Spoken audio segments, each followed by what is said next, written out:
Ada sesuatu yang menarik setiap kali orang mendengar kata tes autism. Banyak yang membayangkan prosesnya kaku, penuh kertas, dan suasana klinik yang terasa dingin. Tapi, dunia sebenarnya nggak sesederhana itu. Cara para profesional mengevaluasi autism justru sering terasa unik, kadang lucu, dan kadang bikin kita mikir, serius, itu juga dites? Perjalanannya dimulai dari hal-hal kecil yang sebenarnya dekat banget dengan kehidupan sehari-hari. Misalnya, aktivitas sederhana seperti menggosok gigi. Banyak orang nggak sadar kalau kegiatan satu ini bisa memberi petunjuk penting tentang bagaimana seseorang merespon sensasi, mengatur gerakan halus, dan menjalani rutinitas. Pas klinisi memperhatikan cara seseorang menggosok gigi, mereka bukan cuma melihat apakah giginya bersih atau tidak. Mereka sedang membaca cerita di balik setiap gerakan kecil.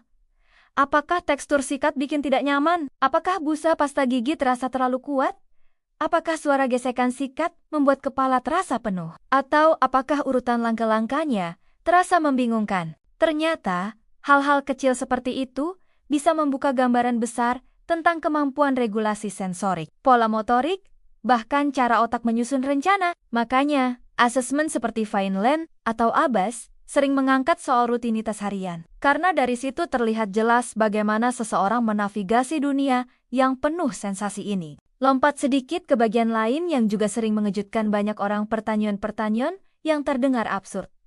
Pertanyaan seperti, mau ke perpustakaan atau pesta? Kedengarannya sepele, tapi di baliknya ada banyak hal yang sedang dibaca oleh si evaluator. Jawaban spontan pesta atau perpustakaan sebenarnya bukan poin utamanya. Yang lebih penting adalah bagaimana seseorang memproses pertanyaannya. Ada orang yang langsung menganalisis sejumlah detail.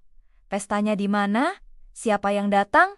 Bukunya jenis apa? Suasana perpustakaannya seperti apa? Dan apakah ada hal yang harus diketahui dulu sebelum memutuskan? Ketika seseorang membutuhkan informasi tambahan sebelum memberi jawaban, ini bukan berarti mereka tidak ingin bersosialisasi. Justru ini menunjukkan cara berpikir yang sangat teliti, detail-oriented, dan membutuhkan kejelasan hal yang sering ditemui pada individu dalam spektrum autism. Di sisi lain, ada juga pertanyaan-pertanyaan yang lebih liar. Misalnya, kalau ada seekor penguin di freezer kamu, apa yang akan kamu lakukan? Nah, pertanyaan kayak gini benar-benar memeriksa kemampuan seseorang membaca konteks yang nggak familiar. Ada orang yang langsung menjawab dengan sangat literal. Saya telepon petugas hewan.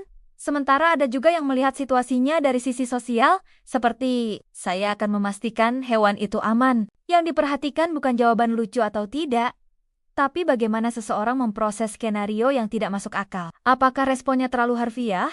Apakah bisa memahami fleksibilitas sosial? Apakah bisa menangkap nuansa yang ada di balik situasi yang aneh? Pertanyaan-pertanyaan absurd ini justru jadi jendela besar untuk melihat bagaimana otak bekerja saat masuk ke wilayah yang nggak ada aturannya. Yang menarik lagi, banyak pertanyaan dalam asesmen autism dirancang untuk melihat cara seseorang membaca emosi, menyusun respon patik, atau memahami ekspresi sosial. Contohnya, kalau temanmu terlihat sedih tapi tidak bilang apa-apa, apa yang kamu lakukan? Pertanyaan begini memberi gambaran apakah seseorang mengandalkan skrip sosial yang dipelajari, ataukah mereka mencoba memahami situasi dari sudut pandang emosional. Proses evaluasi autism itu bukan sekadar mencari kekurangan, itu adalah upaya memahami pola komunikasi, pola berinteraksi dengan lingkungan, pola cara berpikir, dan pola cara memproses dunia yang sering terasa intens, kompleks, dan penuh detail. Setiap pertanyaan, setiap aktivitas, setiap pengamatan kecil, semuanya dirangkai untuk membentuk satu peta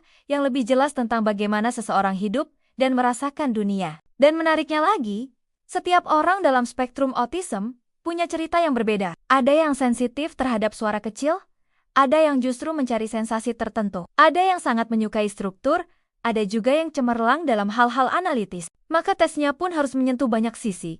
Sensorik, sosial, bahasa, logika, bahkan kinihan-kinihan kecil yang kadang jadi ciri khas cara berpikir mereka. Semua keunikan tes ini dari sikat gigi, pilihan perpustakaan atau pesta, sampai penguin di freezer menggambarkan bahwa autism bukan tentang satu hal saja. Ini tentang bagaimana manusia memaknai dunia, tentang bagaimana otak memilih jalurnya sendiri, tentang kekuatan dan tantangan yang muncul dari cara memproses informasi yang berbeda dari kebanyakan orang. Pada akhirnya, Proses evaluasi bukan bertujuan memberi label yang membatasi, tapi membantu seseorang memahami dirinya sendiri, membantu keluarga menemukan cara terbaik untuk mendukung, dan membantu para profesional menyusun strategi agar keunikan tiap individu bisa berkembang. Karena autism bukan sekadar diagnosa. Ia adalah cara lain untuk mengalami dunia. Kadang dunia terasa terlalu terang, terlalu bising, atau terlalu cepat. Tapi di sisi lain, dunia itu juga penuh detail kecil yang hanya terlihat oleh mereka yang punya kepekaan khusus. Dan semua tes aneh yang sering dianggap membingungkan itu sebenarnya adalah jalan untuk memahami manusia secara lebih utuh. Karena setiap respon kecil entah itu meminta detail lebih banyak atau memberi jawaban literal adalah petunjuk tentang perjalanan seseorang dalam mengenali dirinya. Jadi, siapapun yang sedang menjalani asesmen autism atau mendampingi seseorang yang sedang menjalani evaluasi, penting untuk tahu bahwa setiap langkah itu dilakukan untuk memahami, bukan menilai, untuk memberi ruang, bukan membatasi, untuk membantu seseorang menemukan tempatnya dalam dunia yang besar dan penuh kejutan.